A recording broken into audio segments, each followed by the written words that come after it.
À toi la gloire. À toi l'honneur. À toi la puissance au siècle des siècles.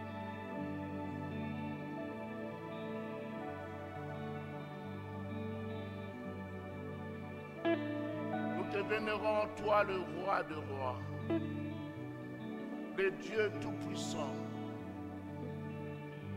Seigneur, si chacun se tient sur ses deux pieds, c'est parce que toi tu es vivant et tu nous donnes ta vie.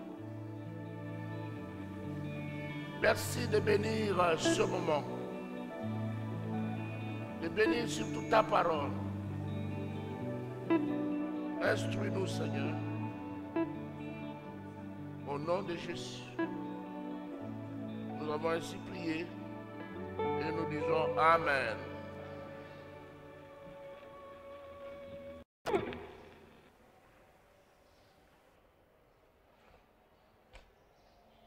Nous sommes toujours dans Proverbe 6,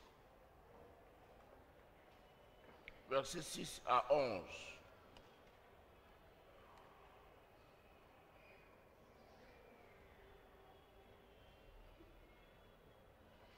Va vers la fourmi, paresseux, considère ses voies et devient sage. Elle n'a ni chef, ni inspecteur, ni maître. Elle prépare en été sa nourriture.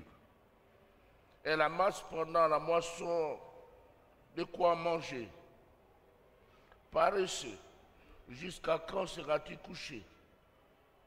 Quand te lèveras-tu de ton sommeil? Un peu de sommeil, un peu d'assoupissement, un peu croiser les mains pour dormir, et la pauvreté te surprendra comme un rôdeur et la disette comme un homme en armes. Amen. C'est toujours le même thème, avance encore, à l'instar de la fourmi. Et comme le dimanche passé, nous mettons l'accent sur l'organisation. Cela est très important. Quelquefois, les gens souffrent, non parce qu'il manque de moyens, mais parce que tout simplement, ils ne sont pas organisés.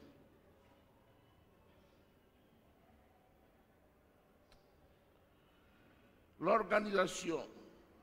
L'organisation, c'est la capacité d'organiser. C'est l'état de ce qui est organisé. C'est le fait d'arranger, de mettre en ordre. Et dans ce message, 3 points seront considérés. Nous allons premièrement essayer d'approfondir ces termes arrangés. Nous allons ensuite considérer quelques exemples de choses à organiser. Et nous allons faire considérer les avantages de l'organisation. Arranger. C'est quoi arranger? Arranger, c'est planifier. Nous l'avons dit dimanche passé. La planification est biblique. C'est l'opposé de vivre au jour le jour. Quelqu'un même a dit que la planification est biblique, mais elle n'est pas congolaise. Une personne qui planifie chaque jour, une personne qui planifie fera chaque chose bonne et en son temps. Selon Ecclésiaste 3, 1 à 8. Là, la Bible nous dit beaucoup de choses. Il y a un temps pour chaque chose. Un temps pour dormir, un temps pour se réveiller. Quand on dort tard et qu'on se réveille tôt, on a mal à la tête. La journée est détruite. Elle est gâchée. Il y a chaque chose. Il y a un temps pour chaque chose. Et si nous ne respectons pas ces choses, nous irons de maladie en maladie. Imaginez quelqu'un qui va veiller à tel deuil. Demain, il apprend qu'il y a un autre deuil. Il va veiller. Il se couche à même le sol. Sur un mois, si on veille 6 fois, je doute fort qu'on ne soit pas malade. Après, c'est la maladie. Et il faut s'organiser. Ce n'est pas parce qu'on a veillé que les choses vont changer. On souffre dans le cœur. Alléluia. On souffre là dans le cœur. On peut rester un temps et puis repartir. Et on peut expliquer, je viens de veiller. Il y a eu tel deuil. Si je veille encore, je vais souffrir. Je vais tomber malade. Nous devons comprendre ces choses, bien-aimés. Jésus avait un plan, il planifiait les choses. Pourtant, il est Dieu. C'est pourquoi il pouvait dire, tout est accompli. Quand il avait tout planifié, tout arrangé, à la fin, il a dit, tout est accompli. Il savait quand commencer et quand finir. Dans certaines églises,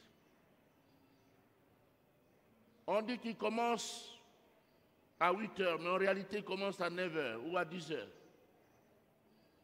Un beau jour, un pasteur est venu voir le pasteur Vernon et il lui a demandé de l'aider. Il dit, est-ce que vous pouvez m'aider? Et le pasteur a dit, mais en quoi faisons? Il dit, j'ai besoin de tôle dans mon église.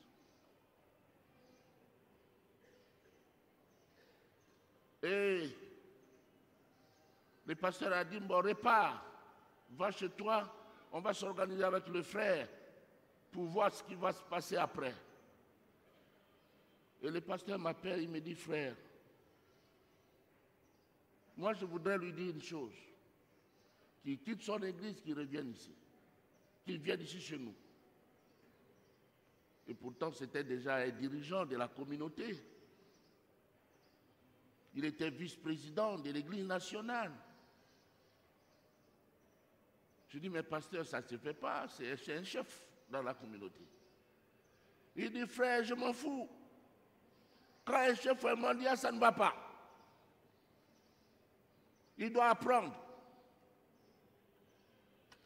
J'ai dit, non, il ne faut pas faire ça. Il faut peut-être envoyer quelqu'un faire une enquête. Il a envoyé un frère. Il a dit que le culte commençait à 8 heures. Le frère est arrivé à 8 heures. Rien n'était fait. Il n'y avait personne. Il a attendu. Jusqu'à 9 heures. Personne. Vers 9h10, il y a des gens qui commencent à s'amener, des choristes. Et le culte va commencer à 10 heures. Le culte va commencer à 10 heures pour terminer tard. Parce qu'ils attendent des gens. Ils pensent que les gens vont venir. Jusqu'à 13 heures. Et le frère est venu faire rapport au pasteur. Le pasteur a dit non, non, non, on ne va pas aider une telle personne. Si on l'aide, on ne l'encourage pas. Et finalement, il n'a pas aidé. Il manquait l'organisation. Il ne pouvait pas se lever tôt le matin, commencer le culte à 8 heures, à l'heure prévue. Et il y a beaucoup d'églises comme ça. Le culte commence quand le pasteur arrive. Ce n'est pas normal. Nous avons quelques exemples de la planification dans la Bible. Nous avons la chute de Jéricho. Dans Josué 6, 3 à 5. Là, le Seigneur dit au peuple d'Israël, faites le tour de la ville, vous tous les hommes de guerre, faites une fois le tour de la ville. Tu feras ainsi pendant 6 jours. 7 sacrificateurs porteront devant l'arche 7 trompettes retentissantes. Le 7e jour, vous ferez 7 fois le tour de la ville. Et les sacrificateurs sonneront des trompettes. Quand ils sonneront de la corne retentissante, quand vous entendrez le son de la trompette, tout le peuple poussera des grands cris. Alors la mur de la ville s'écroulera et le peuple montera chacun devant soi. Vous voyez bien, pour prendre Jéricho, Dieu planifie les choses. Il est le Tout-Puissant, mais il planifie. Vous allez faire des tours. Vous allez faire ceci. Et vous allez crier. Quand vous allez crier, à ce moment, le mur va s'écrouler. Toujours planifié. Planifié. On n'achète pas une voiture parce que l'autre a acheté. On ne fait pas la concurrence. Lui a acheté parce qu'il a planifié. Il faut planifier pour acheter. On ne voyage pas parce que l'autre voyage. Il faut planifier. Nous avons aussi la répartition du territoire d'Israël dans Josué 18, verset 4 à 6. Là, l'Éternel dit, choisissez 3 hommes par tribu et je les ferai partir. Ils se lèveront, parcourront le pays, traceront un plan en vue du partage et reviendront auprès de moi. Ils le diviseront en 7 parts. Juda restera dans ses limites au midi et la maison de Joseph restera dans ses limites au nord. Vous donc, vous tracerez un plan du pays en 7 parties, en 7 parts, et vous me la porterez ici.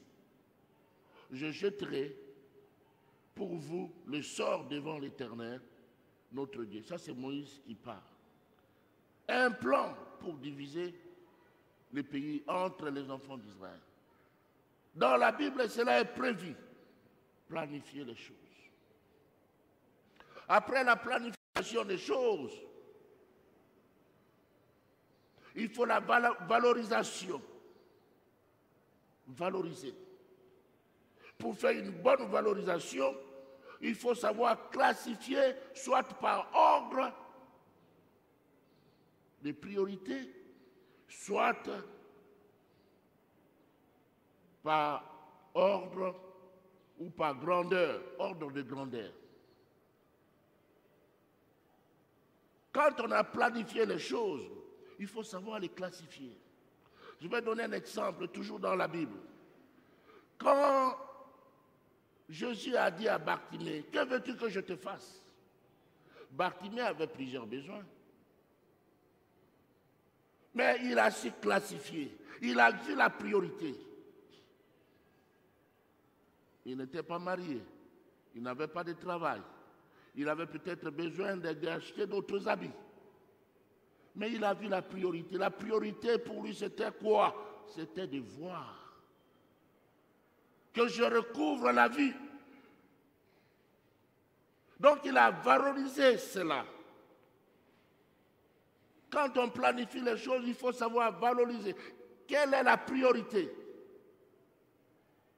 Quelle est la priorité?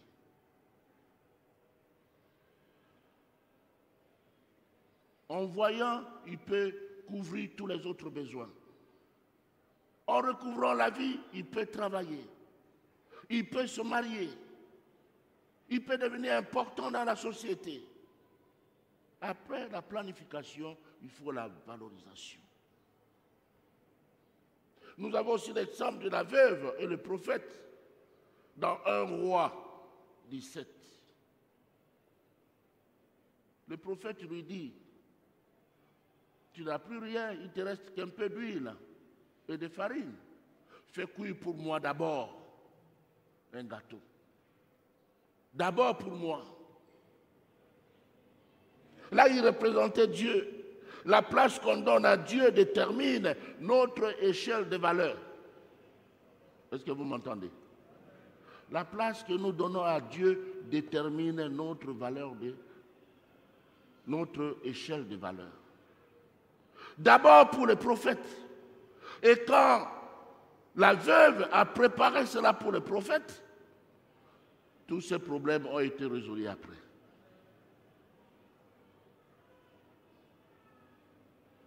Il faut savoir classifier les choses. Soit par ordre de grandeur, soit par priorité.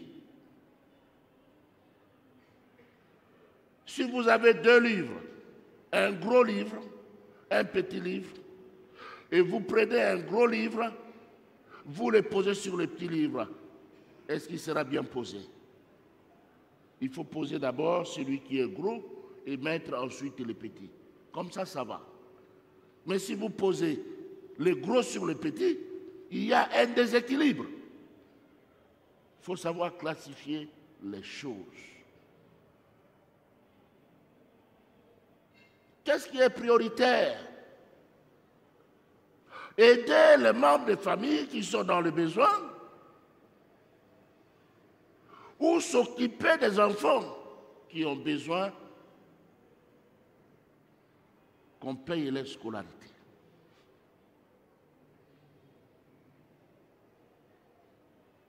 Il y a toujours un dilemme.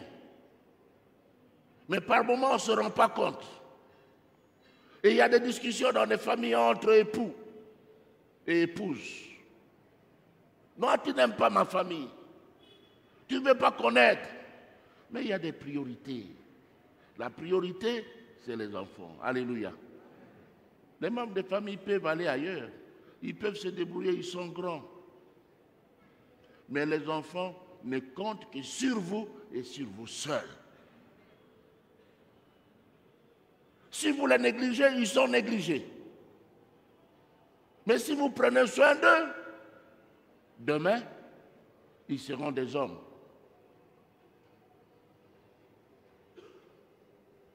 Et pour vous, ce sera un bonheur, une joie.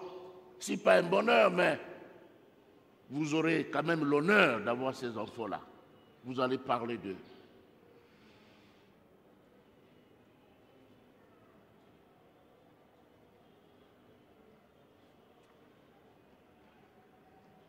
Par exemple, dans la Bible, dans Acte 2, Acte 6, verset 2, là nous voyons le choix des diacres. Pourquoi a-t-on choisi les diacres? C'est seulement pour servir aux tables?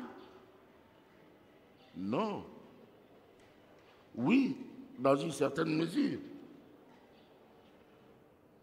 Mais la priorité, c'était, on voulait accorder la priorité à la parole de Dieu. C'était pour que la priorité soit accordée à la parole. Pour que les apôtres s'occupent de la parole et de la prière. Et que les diacres s'occupent des tables. C'était ça la raison fondamentale. La priorité, c'était la parole. Bien aimé, il y a quelques exemples de choses à organiser. Premièrement, il faut organiser sa vie. Quelqu'un a dit, on ne fait pas la vie au brouillon. Et vous m'entendez bien. Ça ne se fait pas au brouillon.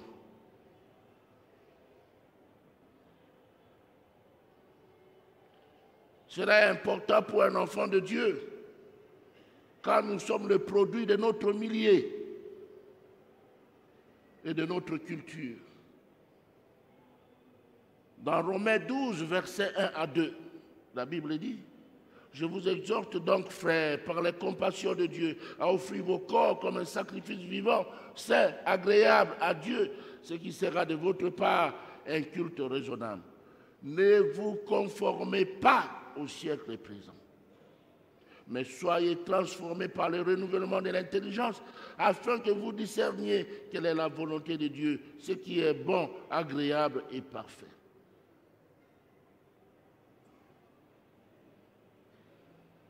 Je donne un exemple, on a grandi dans un milieu désordonné, où on repasse les vêtements seulement lorsqu'on veut s'habiller pour sortir.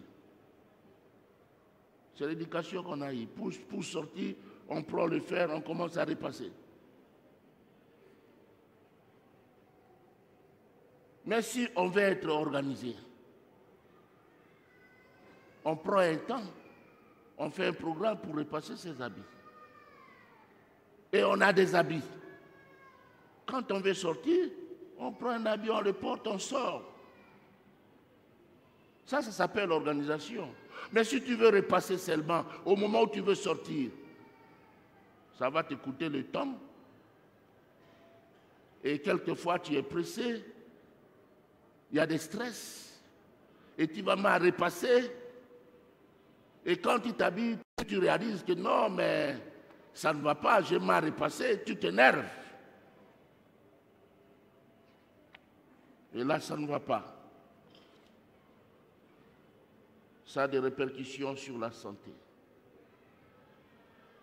Je donne un autre exemple, un peu banal, mais quand même très courant.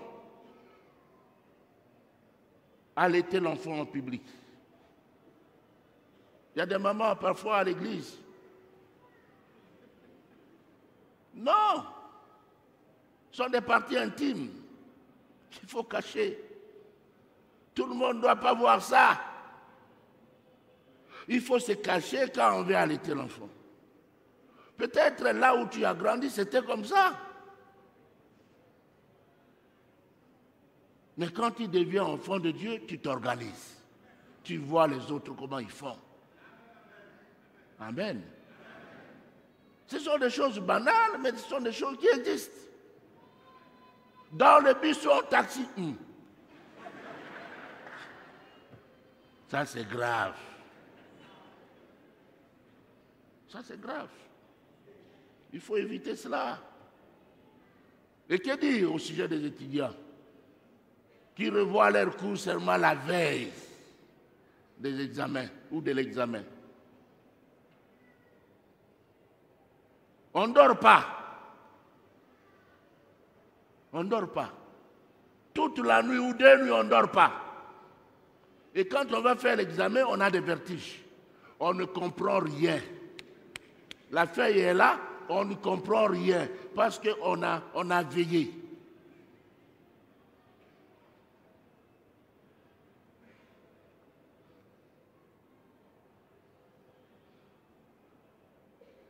On a commencé la fatale du soir avec certains cadres parce qu'on a demandé cela au niveau de la ville. Et ça se fait à la parole du salut. Et il y a le frère Marco aussi qui prend ses cours. Et j'ai dit aux frères, ça ne sert à rien de veiller. Il faut comprendre. Quand on a compris le cours, c'est suffisant. Et on revoit après. Après le cours, on revoit ce qu'on a fait. Et ça demeure. Ça reste là.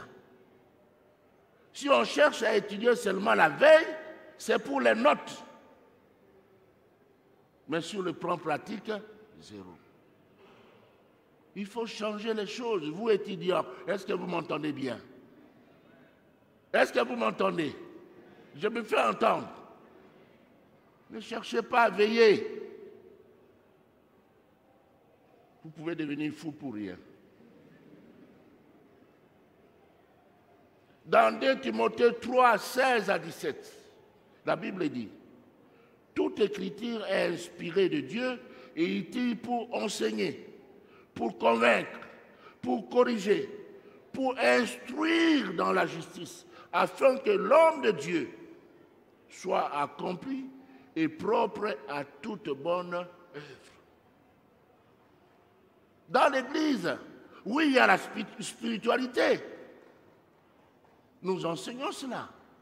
Mais il y a aussi la bonne éducation. On apprend aussi des bonnes choses dans la société.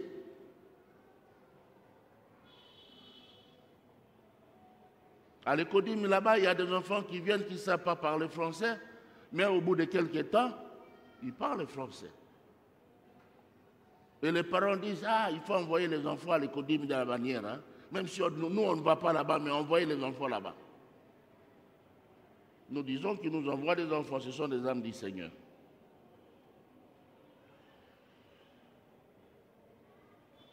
Après l'organisation de sa vie, il faut organiser sa maison. Quelquefois, les maisons sont organisées seulement dans les salons. Tu entres dans les salons, tu trouves que c'est bien organisé. Mais continue un peu dans la cuisine. Va dans la cuisine. Ou dans la chambre à coucher, salle à coucher.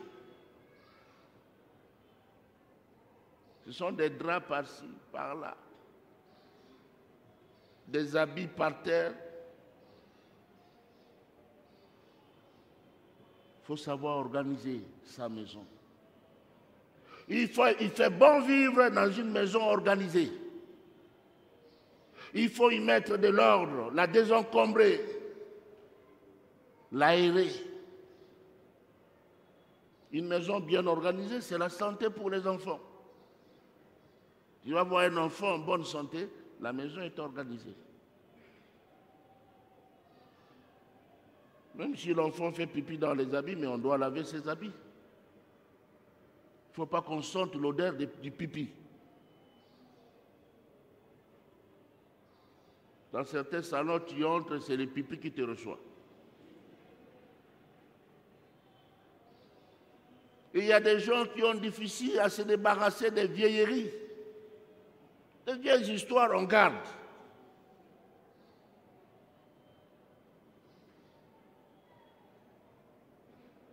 Organiser sa maison, bien aimé, c'est savoir répartir des tâches. Des tâches. Des tâches. Les enfants, voilà ce que vous devez faire. Toi, l'aîné, voilà ce que tu dois faire.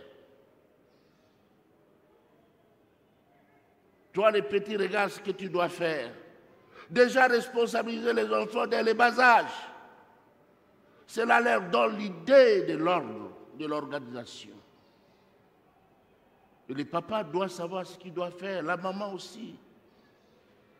Chacun a ses limites dans son rayon d'action.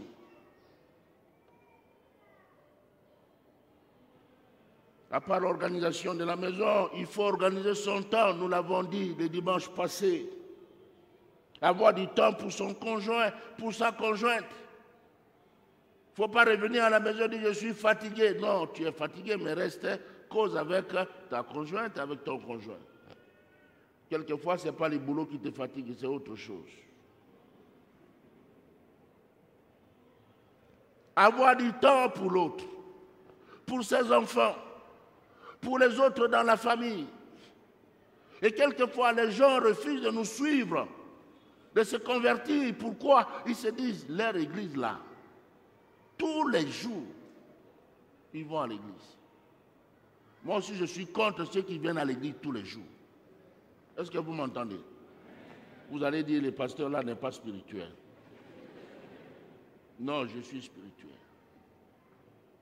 Mais si vous allez à l'église tous les jours, vous êtes dans tous les départements, vous n'êtes pas organisé.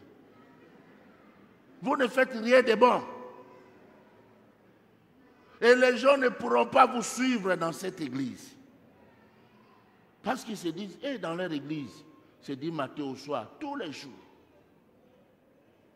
Non, non, non, non, non. Nous devons donner l'image des personnes bien organisées. Alléluia. Nous ne faisons que 2 heures ici. On ne passe que 2 heures. C'est vrai, il faut venir les autres jours. Si tu as une activité, chez le papa, les réunions de la semaine, mais tu dois choisir. Il ne faut pas venir tous les jours.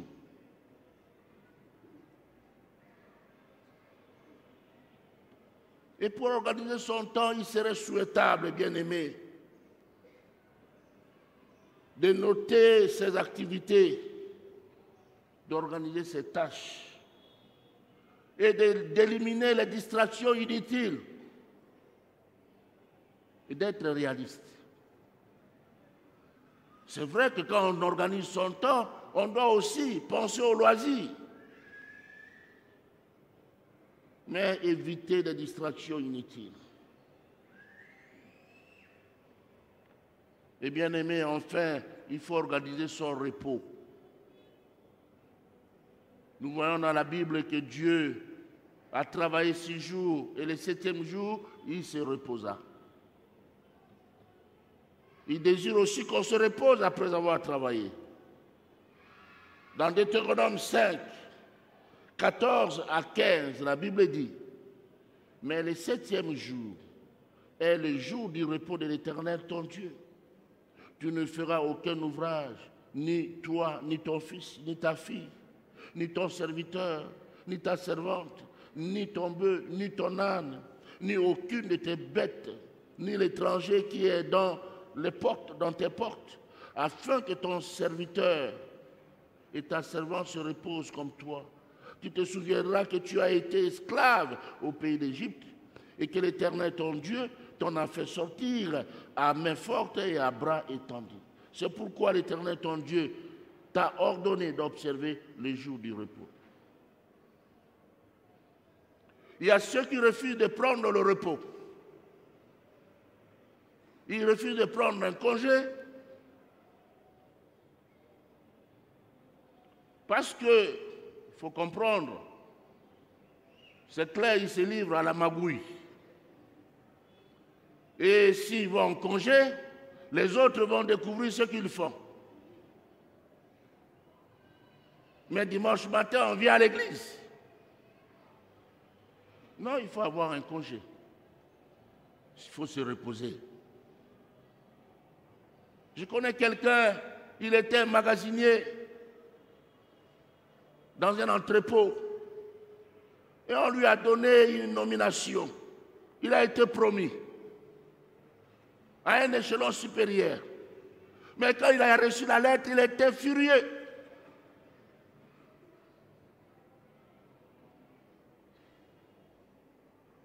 Furieux, il parlait mal contre le chef. Il voulait seulement rester magasinier.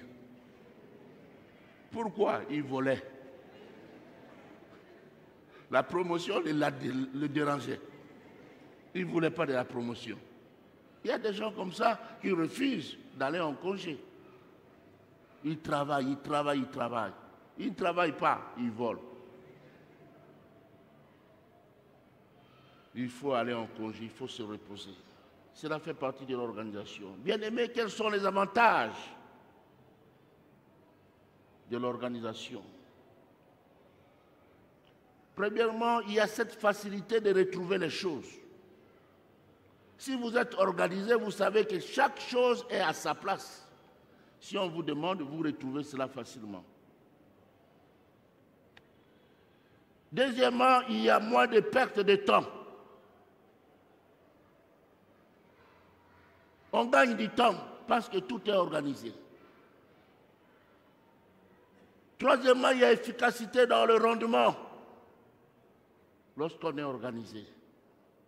Il y a peut-être d'autres avantages.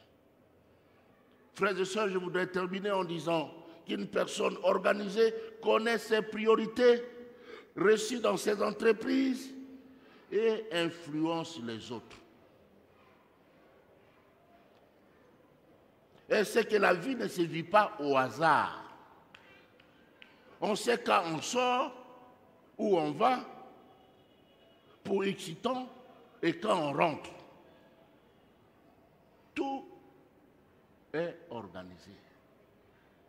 Sommes-nous organisés, frères et sœurs? Si oui, bravo. Sinon, réfléchissons à cela. Et prenons la résolution de nous organiser, même dans les petites choses. La fourmi n'a ni chef, ni maître, ni inspecteur, mais elle est organisée. Organisée. Nous allons courber nos têtes et nous allons prier.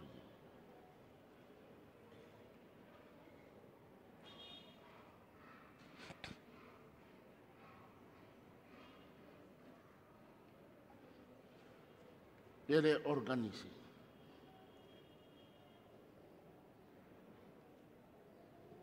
Mon frère, ma soeur,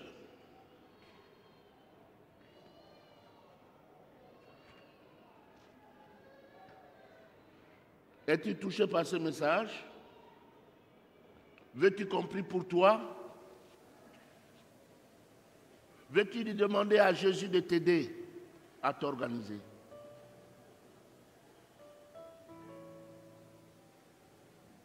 Si oui, là où tu es, tu peux seulement lever ta main et nous allons prier ensemble avec toi. Merci pour toutes ces mains qui s'élèvent. Merci. Merci. Le Seigneur nous aime, bien-aimés. Et il nous parle même des choses anodines de la vie courante. Et il veut que tu sois organisé. Si tu es organisé, tu iras de l'avant.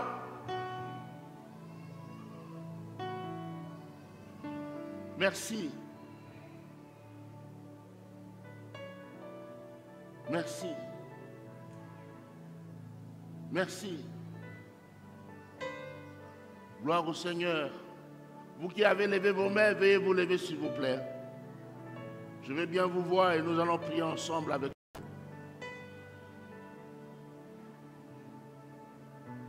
Merci. Que Dieu soit béni. Merci Seigneur. Papa Ernest, venez s'il vous plaît.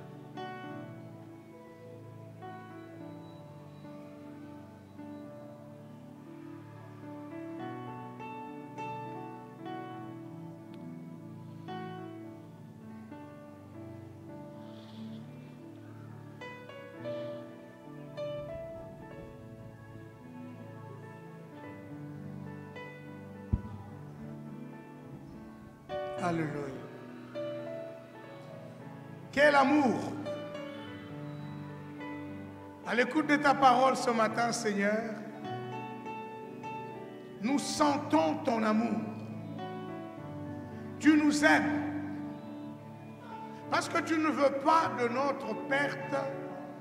Tu ne veux pas, Seigneur, que nous puissions gaspiller le temps pendant ce temps de pèlerinage. Et tu nous envoies ta parole qui nous éduque, parce que tu es un Père aimant. Tu nous aimes, Seigneur. Et ce matin, tu pointes l'organisation à l'instar de la fourmi. Une bestiole qu'on néglige à la voir, mais pleine de sagesse et d'intelligence. Et toi, Seigneur, tu viens là, au travers de ta parole, toucher nos cœurs, éveiller notre conscience. Oh Père, tu vois ce frère, sœur, qui se range derrière ta parole ce matin et qui n'attendent de toi qu'une seule chose, ton aide. Ton aide, toi le secours qui ne manque pas. Viens à l'aide. Parce que Seigneur, sans toi, nous ne pouvons rien faire. Viens nous corriger. Viens nous relever afin que nous soyons à la hauteur de ce que tu as voulu que nous soyons. Bénis, Seigneur, tes enfants. Bénis le peuple et permets que cette parole soit gravée afin que nous créions la différence. Parce que te connaître, Seigneur, c'est pour créer la différence. Alléluia. Sois loué, sois glorifié. Au nom de Jésus. Alléluia.